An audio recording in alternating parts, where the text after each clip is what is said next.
ওয়ালাইকুম, কেমন আছেন সবাই? আশা করি সবাই ভালো আছেন। আলহামদুলিল্লাহ আমিও ভালো আছি।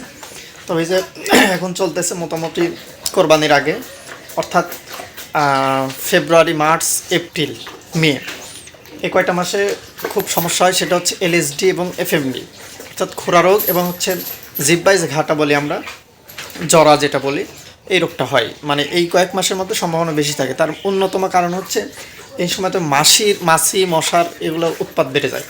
তবে হচ্ছে মশা মাছি আপনার নিয়ন্ত্রণ করতে হবে অবশ্যই, এবং বিশেষ করে সকালবেলা, মানে সকাল সকাল এটা আপনার হচ্ছে পরিষ্কার করতে হবে। মানে খাবার দেওয়ার আগে অবশ্যই পরিষ্কার করতে হবে। সেটা হচ্ছে যদি বৃষ্টি, যেমন এটা হচ্ছে বৈশাখ মাস চলতেছে আর কি, বৈশাখ মাসে ঝড় বৃষ্টি হচ্ছেই। গত রাত্রেও বৃষ্টি হয়েছে, তারপরেও আমি হচ্ছে গোসল করাই দিয়েছি সকালবেলা। আপনি হচ্ছে গোসল করাবেন, এটা হচ্ছে মাথায় পানি না দেওয়ার চেষ্টা করবেন। শুধু মাথার যেটা আছে, এই যে এই জিনিসটা, মানে মাথায় পানি দেওয়ার চেষ্টা করবেন না। মাথায় পানি না দিয়ে পুরো শরীরটা অবশ্যই ধুয়ে দেবেন ভালো করে। এতে আপনার হচ্ছে রোগ জীবাণু ছড়াবে না। আপনার হচ্ছে গরু সুস্থ থাকবে, খাবার দাবার ঠিক থাকবে। মানে ওকে যত পরিষ্কার রাখবেন আপনার তত লাভ, যত পরিষ্কার রাখবেন তত লাভ।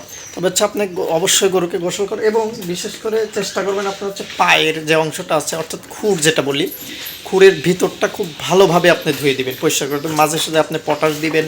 তারপরে আরও এই ধরনের যে কিছু আছে, মানে জীবাণু নিয়ন্ত্রণের যত ধরনের পাউডার আছে, আপনি মাঝে সাঝে দিবেন। সপ্তাহে অন্তত চেষ্টা করবেন 1 দিন 2 দিন দেওয়ার চেষ্টা করবেন, যাতে যে মানে খুরের ভিতরে আপনার হচ্ছে যাতে কোনো রকম পয়জন না জমে, কোনো জীবাণু না জমে, ওখান থেকে যাতে কোনো ঘা উৎপন্ন না হয়, এই চেষ্টাটা করবেন। আর হচ্ছে এই সময়টা অবশ্যই তাপমাত্রার দিকে খেয়াল রাখবেন, যেহেতু বর্ষা মানে বৃষ্টির সিজন, বৃষ্টি হবে।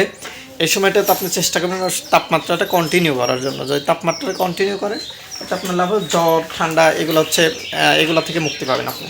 তবে মাঝে সাঝে চেষ্টা করবেন, যদি একটু তাপমাত্রা বেশি হয়, নাপা ফাস্ট ফিড অথবা মেল ভেট, মানে নাপা জাতীয় যেগুলো আছে এগুলো হচ্ছে খাওয়াই দিবেন আর কি, সকাল বিকাল।